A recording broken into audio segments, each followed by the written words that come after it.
Hi, my name is Kristen Adigay, and I've been a 911 dispatcher for a little over 23 years now. It's been a good ride, and it's a good mixture of crazy and you wouldn't believe it kind of calls. So happy to be here. 911 with trouble. My mommy's in the basement, and I need emergency, and I need hello. Where at? I'm at, and I'll go ask my mommy. With kid calls, they always get to me, and so maybe it's just because I'm a parent, but like already she's giving her, the dispatcher's giving her attitude and where at. Like you could tell she's upset and she's a little kid, so I try to always answer those calls with a little bit more understanding and patience and empathy because they are younger and you don't know what they're going through at the time. So it's just a little disheartening to see right off the bat there is already an issue there. Mommy, I'll tell you where we at. I'll tell you. I need. Let me speak to your mom. No, she's almost dead. Mommy, where are we at? Tell me, I got the police on the phone. Tell me. Mommy, tell me. Where we at? Where we at? Where you at? I said, I called 911. Where are we at? Where are we at? I was outside. Yeah. I'll tell them we are I'm outside and mommy.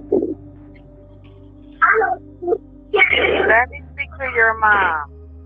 I don't know who we are. Okay, put your mom on the phone and she's there. She's almost dead, please. Okay, I can't help you without you helping me. Let me see who else in the house.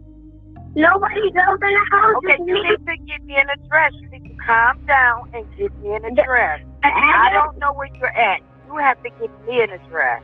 Address? This address? Yes. Hello? Yes. Okay. Stop screaming. My mommy's almost dead.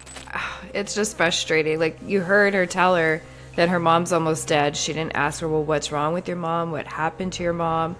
Like you can tell it's a little kid. So instead of just saying, what's your address? You've already asked her that several times and she's not able to give it to you, which I know can be frustrating as a dispatcher because nowadays we have cell phones and that doesn't always track them to the immediate area where they're at if this is what the child's using. If it's a house phone, meaning a landline, it tells us the exact address to go to so they could start sending her help. But start giving other suggestions, looking for mail. Is there anybody else in the house? Go outside, look at the numbers, maybe even go to a neighbor's house and see if they can give them the address because obviously she doesn't know it right now. And we still don't even know what's happened to the mom or why is she almost dead. She's not asking any of those questions and she's unfortunately still not being very empathetic with the child. Okay, now I need you to calm down and give me a location. Right. Please help me. You promise you will help me. I'm going to help you once you help me, okay? Go on the porch. Can you open up the door? No. Do you see any mail? No. I can tell you the address. What's the address? If I can find it. It is, I don't see it, but I'll try and look. Okay, calm down. Okay. Is there any mail on the table or in a drawer? How old are you? I'm 8 years old. Do you see any mail on the table or any mail in the drawer? No.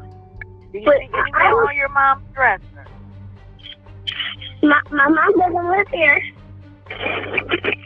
Okay, you were just screaming at your mom. Who do you live with? Huh? Who do you live with? I live with my mother. Your Ma'am. mother? Yes, Okay. I'm looking. Look on her dresser. You just said your mom don't live there. Yeah, but I'm looking for everything and I can't find anything.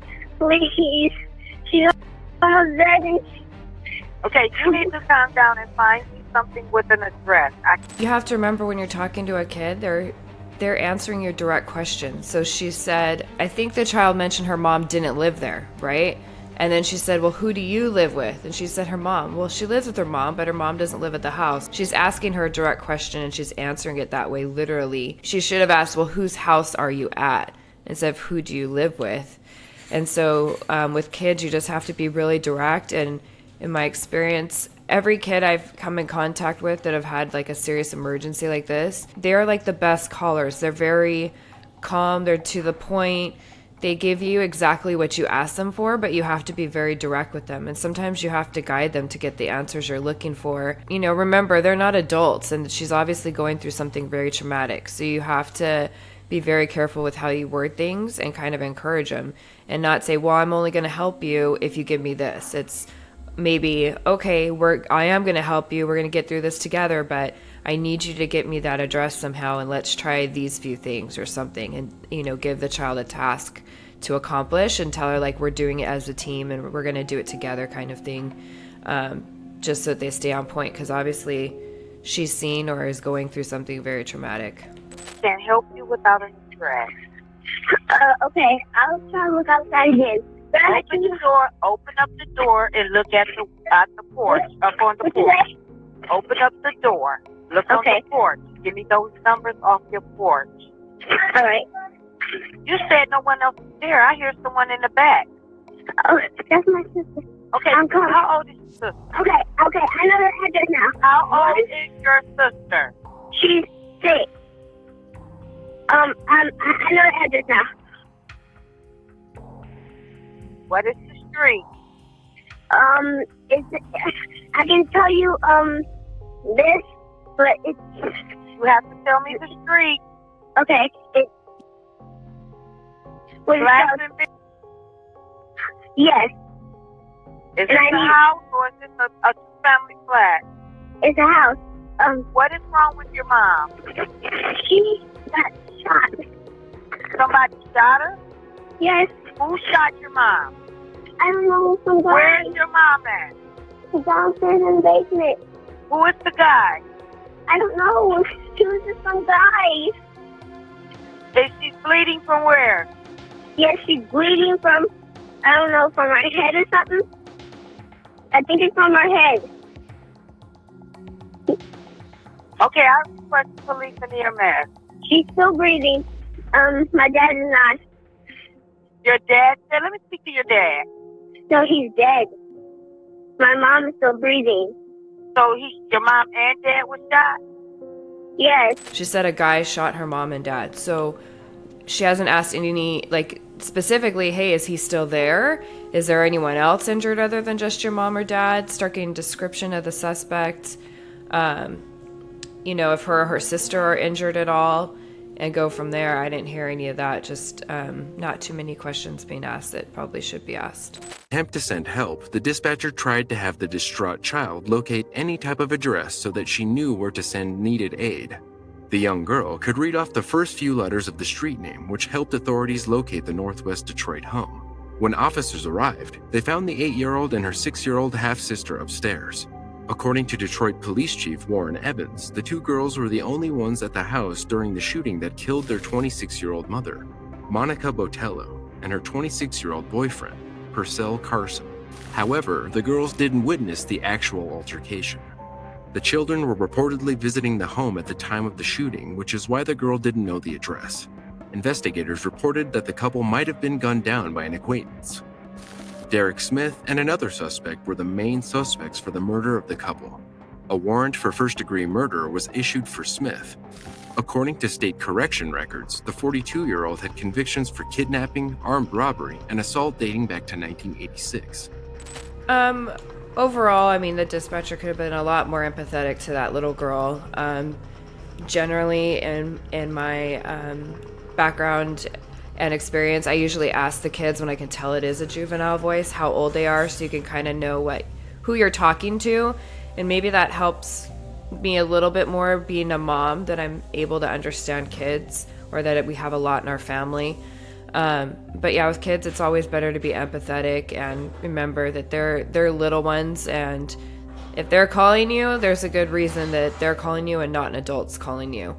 And I think at the beginning of this, it mentioned that she got off of the phone with her and didn't stay on the phone until the officers got there, which at least at my agency, we don't do. We would have stayed on the phone with this little one until the officers got there. One, bigly because she's a child and she just went through all of this. And two, like I said, it didn't play out the rest of the call, so I don't know where it ended, but she didn't ask any suspect information if that man was still there. I mean, for the safety of the kids and for the safety of the officers, how long ago it happened, do they know where the weapon's at, that kind of thing. I think the little girl did the best she could. She's very brave, and unfortunately, I think it could have been handled better on the dispatcher's end of things.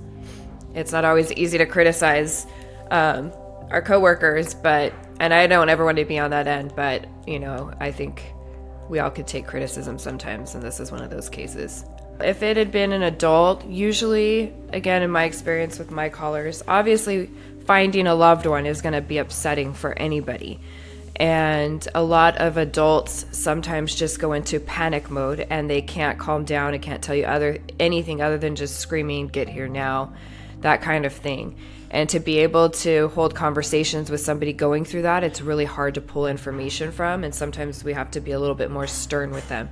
So with kids, for whatever reason, for the most part, they're a little bit more calm and level-headed. I don't know why that is. That's just been, like I said, my experience with the kids that I've had to handle. And they're able to very much tell you like what's going on, kind of just as a matter of fact. Maybe because of the shock that they're going through, I don't know, but I've been able to get a lot more suspect information from kids than I have with adults. The one that comes to my head that was actually really similar to this was they just had a murder at the house. The dad killed the mom, and initially it was the family of adults that called, and the phone was being passed around by so many of the adults, just again telling me, "Just get here." I got the address, but they couldn't tell me who, where, what, why, when, none of the things. And at some point, they just gave the phone to the kid, the little child, who I think was also about 8 years old. And the child was able to tell me, "Oh, it was my daddy that did it." I'm like, "Okay, well, what happened?" And the child was able to tell me there was a restraining order, that the mom had allowed the dad to come into the house, that he used a gun, that he shot her, that she wasn't talking or anything like that. So I was able to get all that information out, whereas the adults just weren't in the mental capacity to give me any of that information. Just a generic message, I guess, is just always try to know where you're at. Teach your kids to kind of know where they're at, especially in today's day and age. It's getting a lot crazier out there, and you just never know. So yeah, if they don't know their address yet, have them memorize it, have it written somewhere where they can find it easily, or always tell them to look for landmarks like McDonald's or the post office, things like that, so that they could call for help if, God forbid, they ever need to, or you ever need to.